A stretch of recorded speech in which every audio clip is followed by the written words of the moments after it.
Good morning mga higala. Naano putas bukid mga higala oh.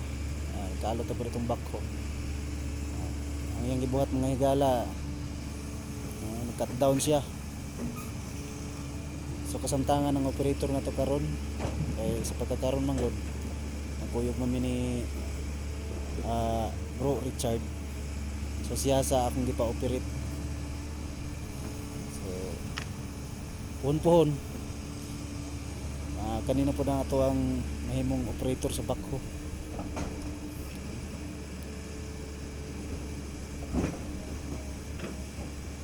So ngani mo gini mga higala, kung kursunada ka mga operate og bakho, so imo ha gining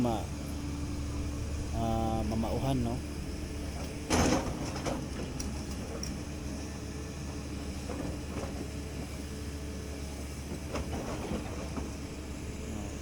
Karon mga higala oh. Pakakahoy lang sa kuron. Talantos palibot. Kuan siya ba, relaxing kayo ba, bugno kayo ang hangin.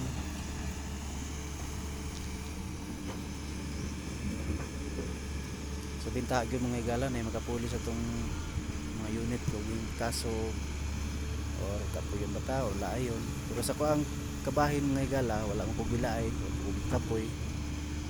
So gusto lang nako nga ma-share nako ako ang hibaluan part sa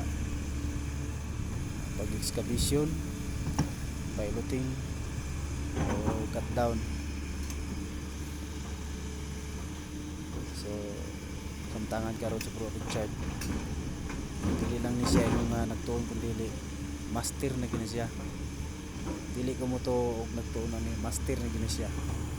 So sa liyo palang daan kamao na gini. So pwede na gini siya biyaan. O bisag siya lang isang maglihok.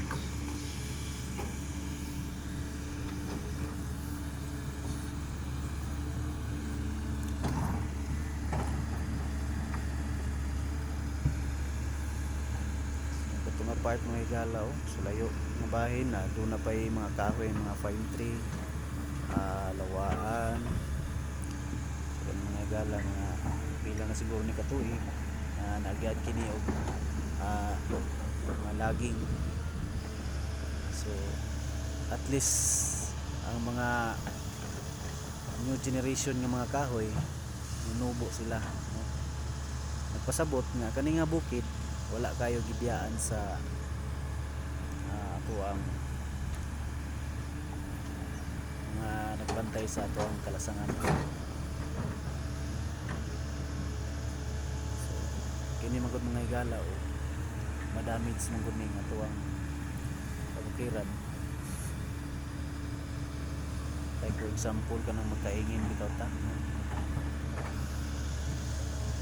may cause sa ato ang global warming. Dako siya og side effect sa ato ang komunidad. Tungod kay kining kahoy manggod mga higala mo nagahatag kabugnaw o gapugong sa mga tubig nga mahambalo sa ato ang lugar. So dako siya kapuslanan. So kani nga tong kalasangan ato din ning protektahan. So kani among gibuhat karon wala man may mabuhat ani kay tinuod kaning pagpangalsada mong mga higala depende lang ni sa tuang gobyerno no. Kani mong mga higala is tourist. Sa tourism ni siya nga project tungod kay kining kalsadaha padaw manggod kini sa Manabas Falls. So ang Manabas Falls ani mga higala layo pa manggod. Na makita nato mga higala damage kay sa mga higala oh. Sa Tagalog palabag man sa kalooban natin ngek kalog pa. Lagok man sa kalooban natin na gawin to sa ating mahal na kalikasan, pero wala tayong magagawa kasi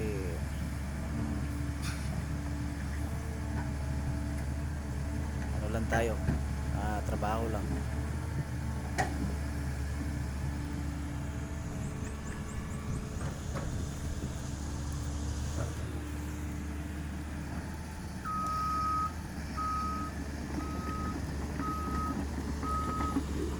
Sila ko dami sa mga higala, di man ka na mga higala gikan rin sa ibabaw, ako ka nang gikat-kat diya sa ibabaw. Kat na kudaan kay delikado man og dito na tudog suong dami sa itong mga unit. Tapos na for our own city. Ngek English.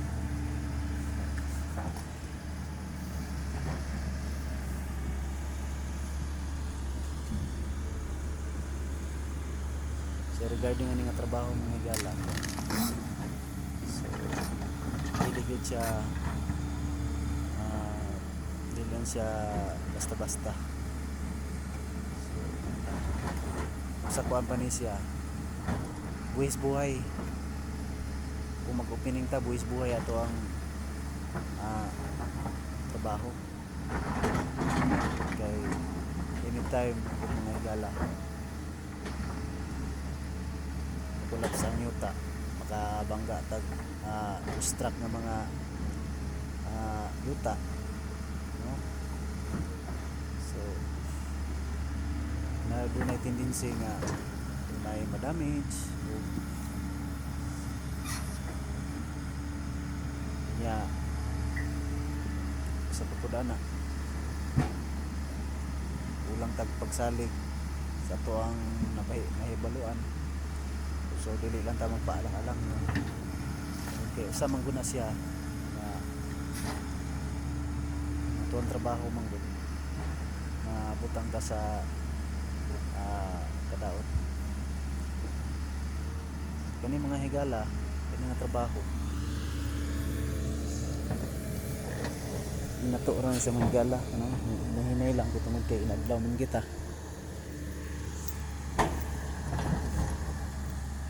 Hindi mo tapakyawan dag mo manik mga tuig at least man lang nga naglihok ta kada adlaw, no, bisag ginahinay lang